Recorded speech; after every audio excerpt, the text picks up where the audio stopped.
Well, it's Monday, which means that there is just so much to unpack on this here Danielle Moodie show. Friends, we don't know where Donald Trump is. They keep sending out these pictures. The man looks old. He looks feeble. His mouth is agape. They love to send the press corps over to the golf courses to watch, his athleticism. But somehow today, folks were relegated to the tennis courts. No one was allowed to speak with Donald Trump, and no one was allowed to actually watch him play golf. But, you know, this regime, they never lie. So let's take their word for it. I'm sure he's super fine. I'm sure he doesn't look like he has suffered from a stroke. I'm sure he doesn't look like he's showing signs of dementia and diminished, intellectual capacity. I'm sure that all is well with the man that eats nothing but cholesterol filled fast food, doesn't exercise, and has never read a book outside of Mein Kampf. I'm sure we don't need the 25th Amendment, which Representative Maxine Waters has requested, knowing that it's not going to happen. But you know what? You know who I'm curious as to where they are right now? Jake motherfucking Tapper. Where's Jake Tapper? Because he was so interested, wrote a whole book about how the Biden administration, bamboozled America about Biden's health. And funny enough, guess who's been out all weekend, hanging out with his granddaughter, going to mass in Delaware, looking spry and, totally healthy? Joe Biden. So I'm curious as to whether or not Jake Tapper is, working on another non-New York Times best-selling book, and it's going to cover all of Donald Trump. I wish he would give us a window into his thinking since, he's a doctor and all and loves to go around and diagnose things. Anyway, dear friends, it's so good to be with you. Welcome to the Danielle Moodie Show. Let's get into it.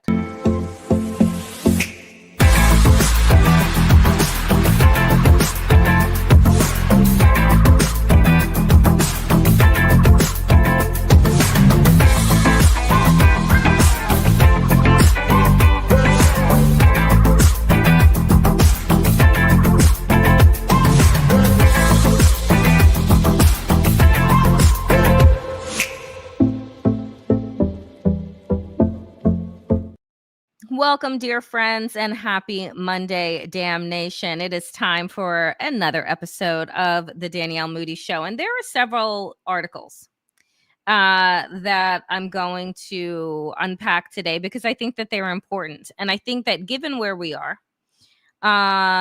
it's important to understand certain terms and things that are coming into our lexicon, our vision, our regular commentary. If you missed this afternoon's Democracy-ish, it is up right now, where Waj and I discuss Donald Trump's, deteriorating health, their power grab, and all of the other things that are deteriorating around Donald Trump, like our standing in the world, our economy, our faith in our institutions, et cetera, et cetera. That episode is up right now. But I begin today with a piece from Frank Bruni over at the New York Times. And love this piece of art that shows a ripped up Constitution in the picture of a crown. So fitting. Frank writes this: checks and balances. I can't count how many times I heard those words in the history and social science classes of my youth. They were less a phrase than a mantra, repeated endlessly by teachers assuring us of our Constitution's genius. To answer monarchy, to deter despots, our nation's founders had created this elegant separation of powers and these brilliant checks and balances, which supposedly had the added benefit of inoculating us from extremism. Checks and balances were our tyranny vaccine. Bruni writes this: its efficacy is fading fast. Since his inauguration in January, Trump has exerted unfettered authority over pretty much anything and everything that tickles his fancy, caresses his ego, or bloats his health and wealth. And he has been largely unchecked by Congress, whose Republican majority is his pathetic pep squad. He has been inadequately balanced by the courts as his administration contrives ways to delay, defy, or otherwise evade their rulings, and as he benefits from decades of Republicans' painstaking elevation of jurists friendly to the party. He's the monster the founders dreaded, rehomed from their nightmares to the Resolute desk, where he's teaching us a lesson I didn't get in school. Some of the most important checks and balances reside not in the architecture of our government, but in the stirring of our consciousness, the murmurings of our soul. Why is Trump attempting and getting away with the power grabs that so few of his predecessors, and certainly none in the past half century, did? Because he's unscrupulous and unashamed. Because he's unmoved by precedent, propriety, decency, because he's rapacious and he has no interest in appetite control. Presidents, as a rule, relish ruling and believe that they're especially suited to it. The amalgam of ambition and arrogance is what made them reach for the presidency in the first place. But most of our presidents before Trump seem to worry at least a smidgen about overreaching, about dictatorial behaviors that would alienate allies, offend voters, and earn them damnation from historians. They felt pinpricks of honor, flutters of humility. Trump is carefree. I have the right to do anything I want to do. I'm the president of the United States, he said on Tuesday, when for 3 appalling hours, members of his cabinet competed to find the loftiest superlatives, the rosiest adjectives to describe his majesty. Had one of his recent predecessors uttered that line, it would have been the story of the week, the month, the year. But for Trump, it's routine. Frank Bruni continues to write.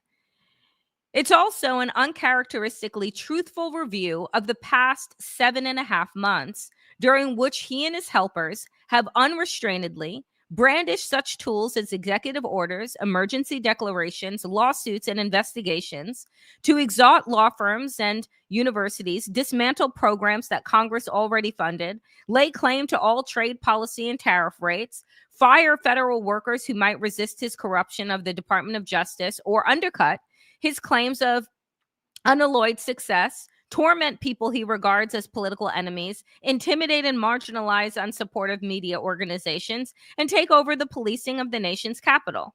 That's a partial list, and Trump is probably just getting started.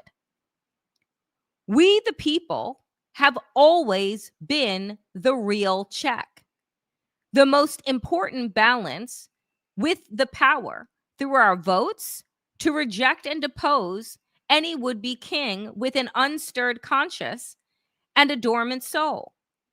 But we must recognize that's what's happening, sit with the alarm of it, and rouse ourselves to push back.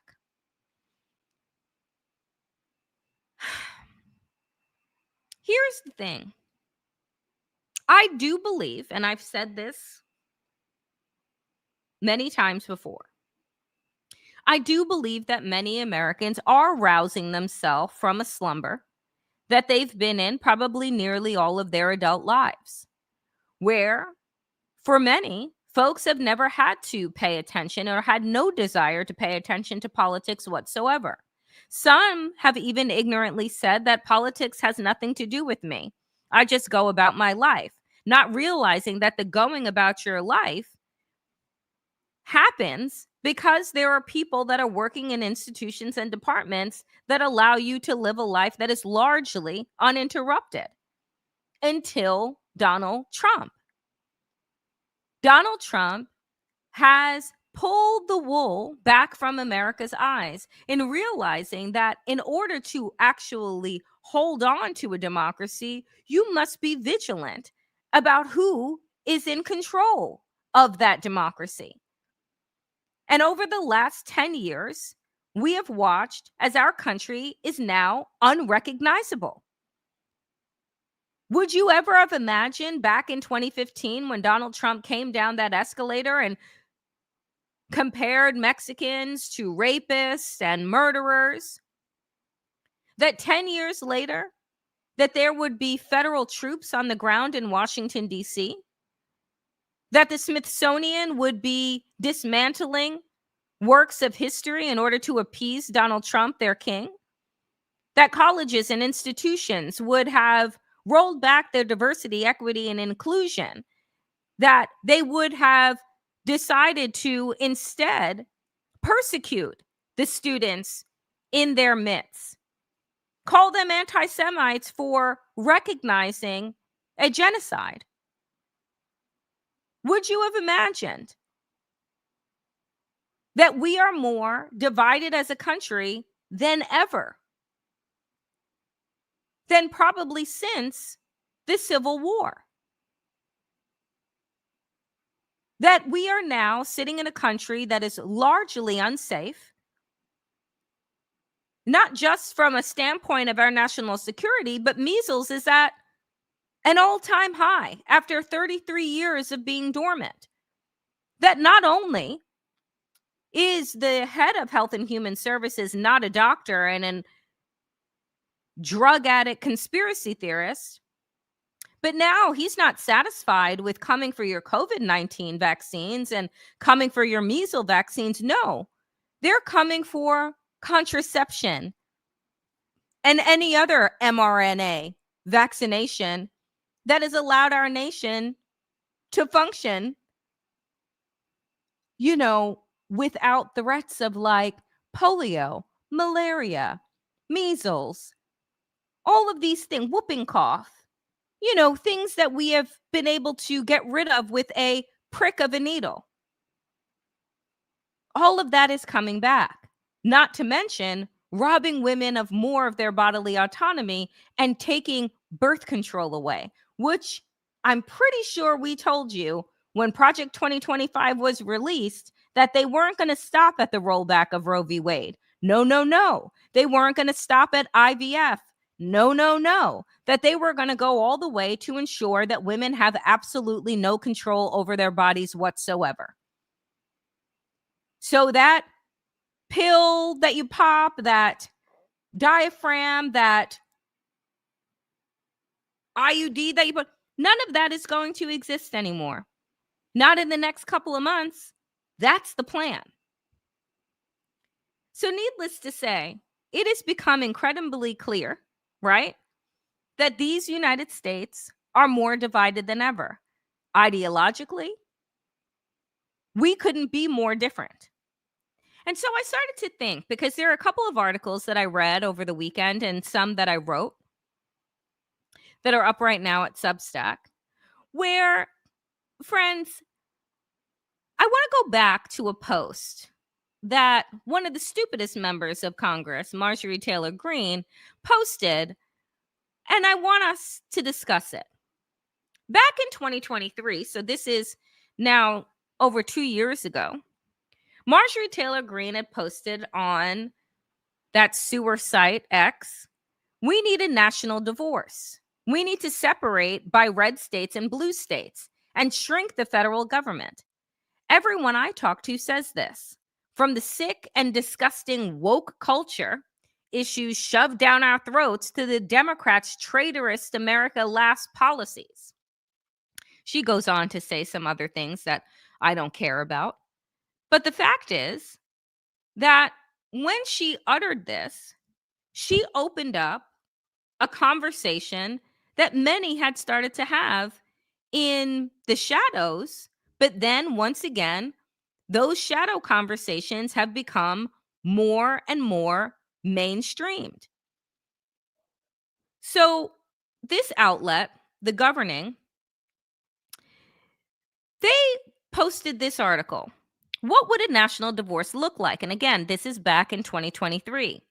Perhaps national divorce is not such a wild idea, so long as it does not escalate, as some fear, as a proxy for a second civil war.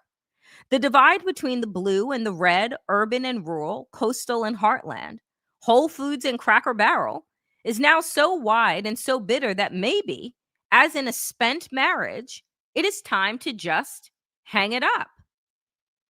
The two essential camps no longer just disagree. As Rep. Green's tweet indicates, they despise each other. Liberal attitudes are, quote, sick and disgusting, she says. Blue Americans are, quote, traitorous. And they shove their liberal agenda, quote, down our throats. Blues tend to see the Reds as backwards, often enough as rubes, racist, and rednecks. The Reds see the Blues as politically correct American haters and snowflakes, and sometimes as outright communists. In fact, both camps now often declare that they don't any longer recognize the other side as having political, economic, or social legitimacy. I want to pause here for a moment because here's just a little bit of my take. I have wholeheartedly always believed in the United States of America. I remember Barack Obama's speech when he was talking about we are not blue states or red states, but we are the United States of America, to rousing applause at that DNC speech that put him on the national stage. Now, fast forward nearly 20 some odd years since that speech, and America has become more divided, more insufferable than ever. But the fact is what I continue to find so fucking frustrating is this idea that considering everyone's ethnic background, their gender, their orientation, their ability, their religion is somehow so woke that there is some type of comparable ideology between rabid racists who believe in white domination and those that believe in equity and justice. Even the way that it was framed in this article is to assert that the right actually has ideological opposition that should be examined, as opposed to racism that just needs to be spotlighted for what the fuck it is. The problem that we have had for far too long is this idea that being a racist should have you platformed in a way where I want to unpack your racism and I want to better understand you, as if that is an ideology worth studying. It isn't. You have people on the left who believe in equity and justice and the tenets of our imperfect Constitution. And then you have those that believe in violence and domination by any means necessary, and that the only dominant class should be white, cis, hetero, pseudo Christians. How are we even discussing these things like they're two sides of the same coin when they're not? And that's the problem that mainstream media created, was this false equivalency of these two ways of thinking. One that was about oppression and suppression, and one that is about progress and equity. Like, these two things are not the fucking same. And yet they've been couched as if they are. And that, to me, is the ultimate problem that we are having here. Is that at one time we believed Hitler was wrong, genocide was wrong. We could all agree on what was supposed to be done during war and what wasn't. That slavery was bad, right? Like, these are just foundational things. They weren't cause for debate like, oh, well, maybe there's a justification as to why slavery should have persisted. What? But now in Trump's America, you actually have a student that I believe was at, I want to say Emory in Georgia, who won an award for their white nationalist essay that they put together. It's the legitimizing of that disgusting mode of thought that has us here and had legitimized Donald Trump from the jump when his words that he spoke coming down that escalator should have disallowed him, right? It should have been unqualifying for him to even run once he uttered the racist shit that came out of his mouth. But it wasn't. It was a rallying cry. I go on.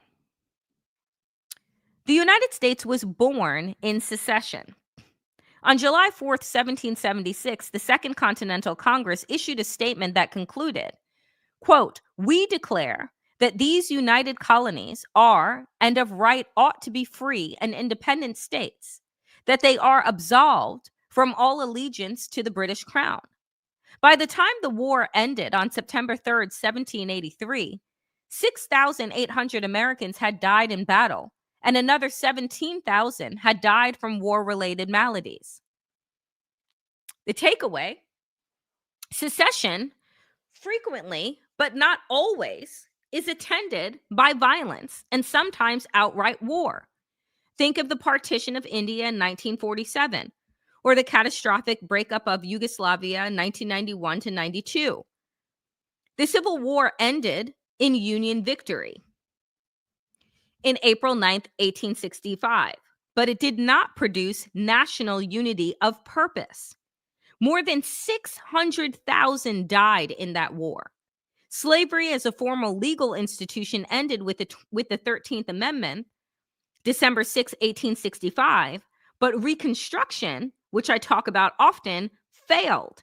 And the Confederate States soon found other means to prevent African Americans from achieving equality of circumstance, equality at the ballot box, social equality, or equality under the law.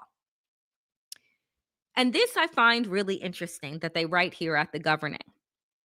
You cannot read Heather Cox Richardson's How the South Won the Civil War from 2020 without wondering whether President Lincoln's determination to hold the Union together with force was the right decision. If we had let the Confederate states secede and chart their own destiny, their economy would presumably have collapsed in a relatively brief amount of time. The price for re-entering the Union would have been to end slavery. If the Southern states were unwilling to pay that price, then they'd have to try to muddle on without the benefit of the North's wealth and emerging industrial gigantism. It is true that we all have a mystic attachment to one America, sea to shining sea. And the symbolic tidiness of 50 states, one reason why getting to 51 is so controversial. The idea of breaking up the country seems so grave, so full of disillusionment, so great a loss to the founding ideas of America, that most of us regard it as unthinkable. Most, not all. And so that brings me to where we are right now, and a term that is being thrown around. One that I wrote a piece about over the weekend that is up now on my Substack. And the fact is, I've said this before I go into this new phrase. The fact is that if the South had been punished for their secession, if former Confederate states, slaveholders, had been punished for the slave trade and the secession, Donald Trump wouldn't exist. You wouldn't have had statues to Robert E. Lee and highways named after Confederates in elementary schools and all of their righteousness, right? The Confederate flag symbolizes rebellion, right? This is all the bullshit that I was told growing up. Had you actually been punished and paid a penalty, imagine if America had actually paid reparation to the formerly enslaved as opposed to the slaveholders. You know, the way that they paid out those that were forced into internment camps in America after the bombing of Pearl Harbor. What if all of that had happened? Punishment, accountability, and then restitution. A Donald Trump would not exist, nor would the modern day Republican Party of white grievance, because that grievance would have been understood as treasonous and un-American, because we wouldn't have been able to part and parcel out their ideology, which we have stated is about rebellion and about states' rights, when we all know that it was seeded and birthed from racism and this fantasy of white supremacy and white nationalism. And so for me, I'm like, yeah, the question that was asked here, which was, was it wrong for Lincoln to want to hold the country together? Was it the right decision to hold the country together by force? And my feeling now, obviously, in hindsight, is just like, I would have let them secede. Go ahead. Let's see how it works. And we know that they would have failed. And that eventually there would have been more revolts, more slave revolts, right? That would have led to the demise, because they would not have been able to keep up with the industrialization that was happening in the North. So either way, they were going to have to come back hat in hand. So why not just let them secede? And it was because of this big egoic vision of this united, powerful America that could then take on the king and take on the manifest destiny that was happening in the UK, in Britain. So that leads me to where we are right now, which is a piece by Chris Armitage that is up at Substack, on his Substack. It's time for Americans to start talking about soft secession. Blue states are finally learning what red states have known all along. You don't need federal permission to govern. He writes this: behind closed doors, blue state leaders are planning. They're wargaming scenarios where federal agents show up and continue to transgress further and further past what is legal. Daily, the courts are showing that something is legal when Trump wants it to happen and illegal when he doesn't. How does a government function under these circumstances?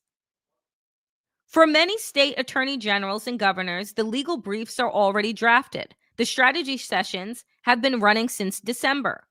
We saw this coming, even though we hoped it wouldn't, former Oregon Attorney General Ellen Rosenblum told the 19th, days after Trump's inauguration.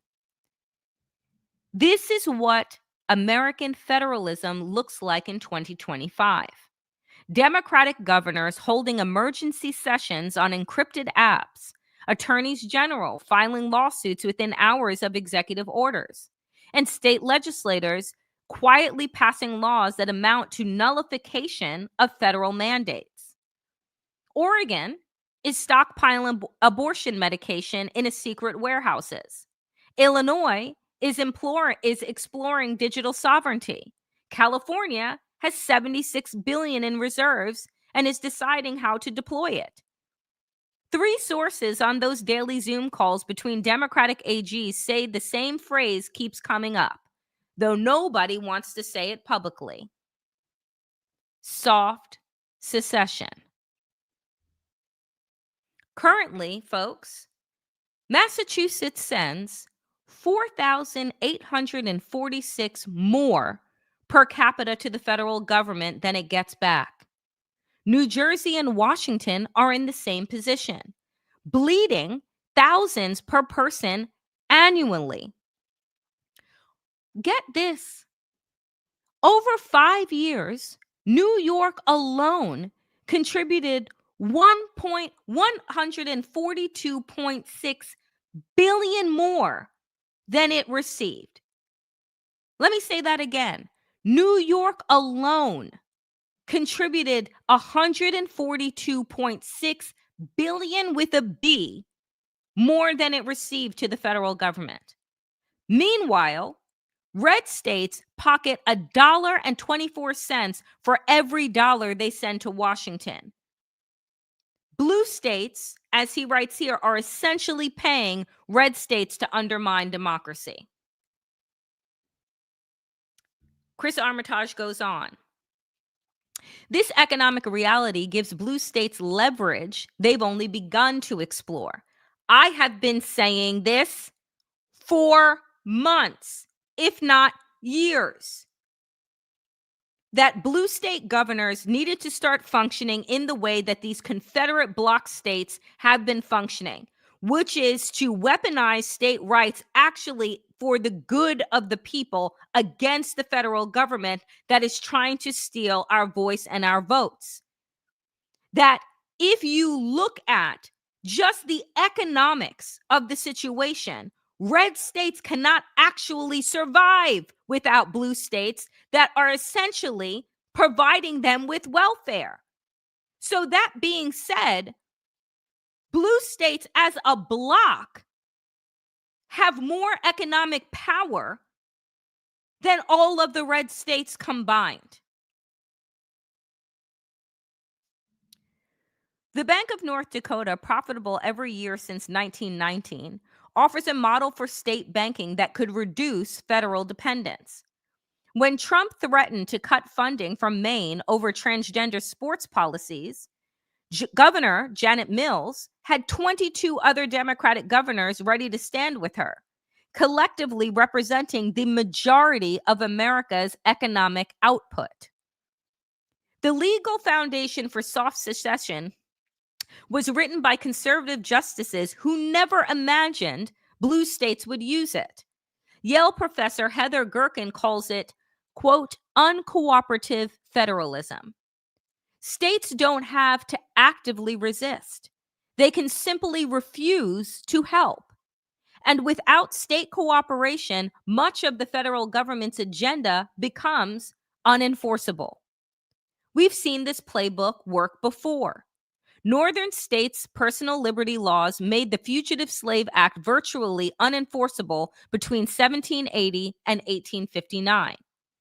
With only 330 slaves returned despite federal law. More recently, cannabis legalization has spread to 41 states despite federal prohibition, forcing Washington to essentially give up. When 25 states refused to implement real ID requirements starting in 2007, they delayed enforcement by nearly 2 decades. The phrase soft secession makes Democrats nervous. They prefer resistance or federalism or any other euphemism that doesn't acknowledge what's happening, which seems just so Democratic, doesn't it? But when democracy fails, when fair elections become impossible in certain states, when federal funds are withheld as political punishment, states don't have many options left. The infrastructure is built. The legal precedents are established. The money is there. Blue states have spent 2 years sharpening these tools. Next week, the governors meet again. The agenda, according to 3 sources, includes a discussion of whether to coordinate state tax policy to offset federal cuts. As blue states prepare to deny federal agents access to their databases, their highways, maybe even their airspace, the soft secession isn't coming, it's here. This is where we are. This is not some made up left wing fantasy of us, seemingly those with sense and who believe in justice and equity, seceding. It is happening. And it is wild to process the fact that a year from now, folks, if not sooner, we may see a reordered divided states of America, where blue states governors have linked arms, have developed trade agreements, have developed, right, their own taxation policies, have developed foreign trade outside of the jurisdiction of the federal government. And if you want to then take these states to court to sue, you would end up nullifying what they've been doing down in red states. You see the situation we're in.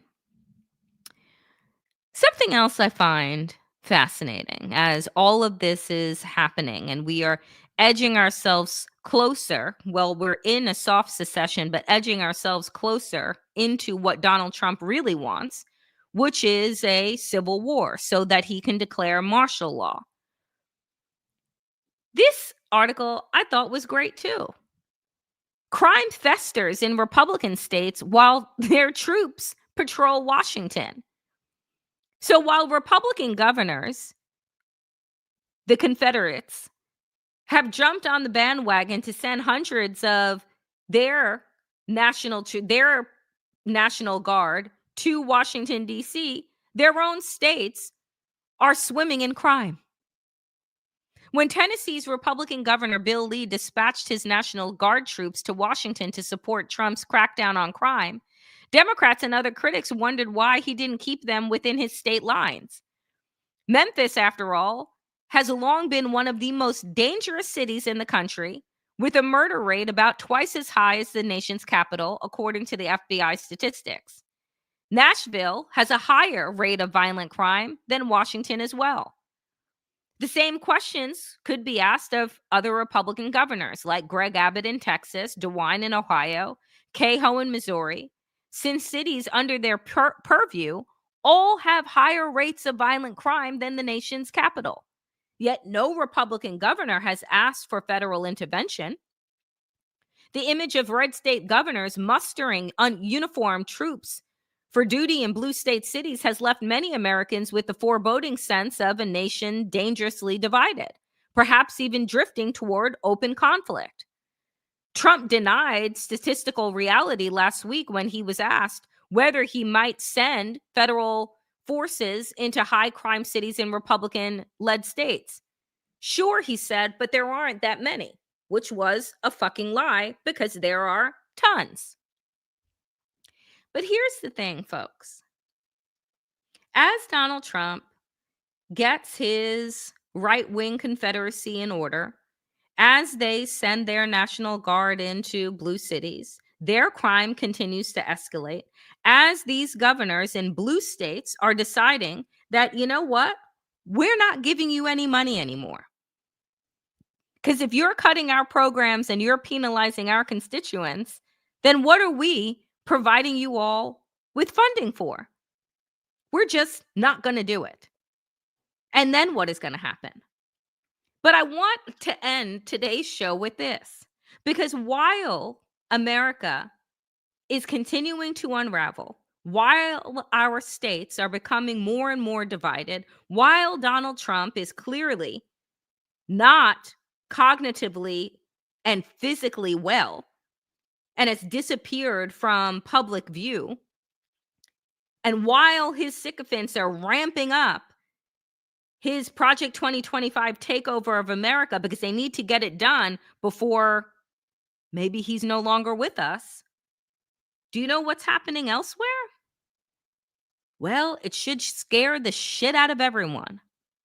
Smiles and clasped hands as Xi, Putin, and Modi try to signal unity. Their display of friendship in China was aimed at projecting an alternative to US global leadership, even as serious differences among them remain.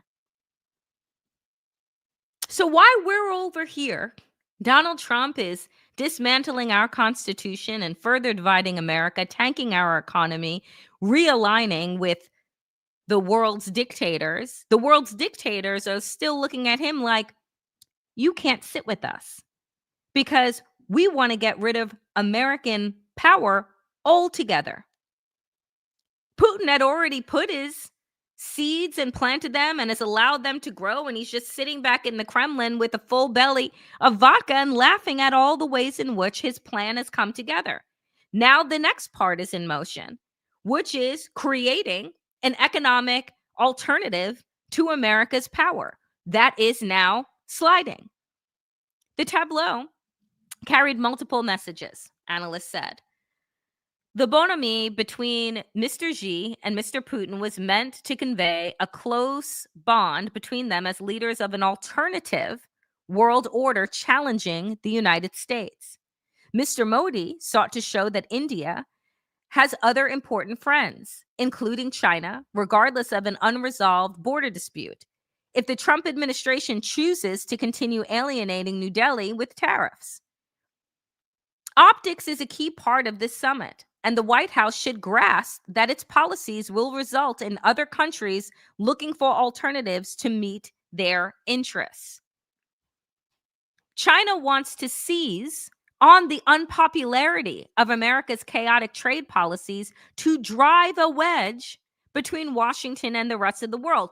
They don't even have to work that hard. Do you understand that China does not even have to work that hard to place a wedge between Washington and the rest of the world because Donald Trump has already done the work for him?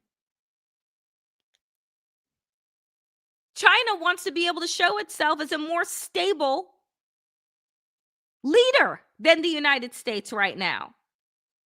Xi, in his opening speech at the Shanghai Cooperation Organization, a Eurasian security grouping, took not so subtle jabs at the United States, urging members of the group to oppose a, quote, Cold War mentality, block confrontation and bullying.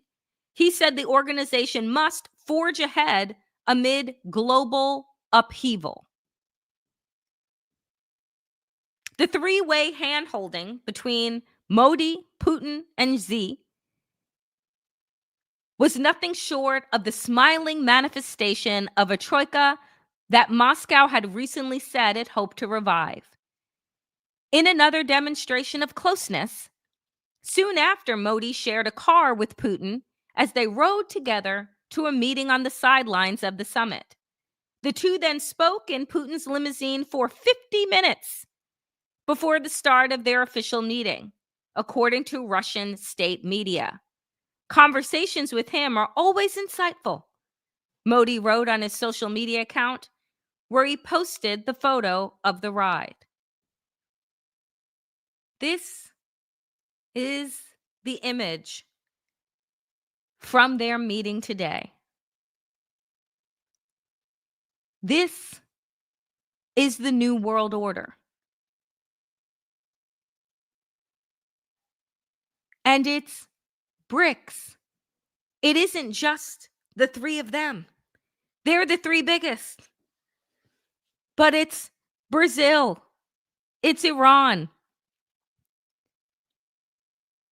It's the other powers that have been marginalized because of United States power and presence on the world stage. Donald Trump has fucking ruined that. We are weak. Our dollar is weak. Our power is gone. We have an unstable, mad king that is running this country into the ground, and with it, the world's economy. And so, Russia, India, and China are now signaling to the world, we got next because America ain't fucking it. If you don't understand how fucking terrifying this is, because this is just the new world order, folks.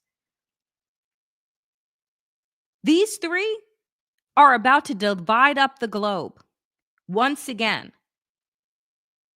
And America, instead of paying attention, oh no, we've put our troops on our own streets to police our own people while they take over the world. I cannot express to you enough how fucked the United States is for generations. The United States, being a superpower, is gone. Donald Trump is going to bankrupt this country. The technocrats and the oligarchs will still be rich, but the country won't. He's demoralized our military. He's gutted our agencies. No one is coming to learn here anymore, so international students are gone. And with it, a brain drain will persist. I cannot express that regardless, but I was going to say regardless of party, but it doesn't matter because the Republicans are a cult. And at a time when all of their spidey senses should be going off and saying, wait a minute, this fucking madman is going to ruin this country. They don't care. They're just in the midst of a power grab and a pocketbook grab. They're basically, right, like robbers breaking into a jewelry store, just smashing as much as they can, grabbing as much as they can, and hoping that they get out unscathed. That's the Republican Party with America right now. When I saw this photo today, folks, I was like, oh, got it. Meanwhile, Donald Trump didn't work today on Labor Day because why would the white racist work? I have a short video that is up right now that says, whose labor do we celebrate on Labor Day? Because it sure isn't like the laziness of white nationalists who point at everyone else and tell them how to work and what to do and are the laziest, most uneducated of the bunch. But America is seeing the repercussions of this Trump regime faster than I thought that we would. It's astounding. So whether you want to call it a soft secession, resistance, but the United States of America, I think that that is going to be history pretty damn soon.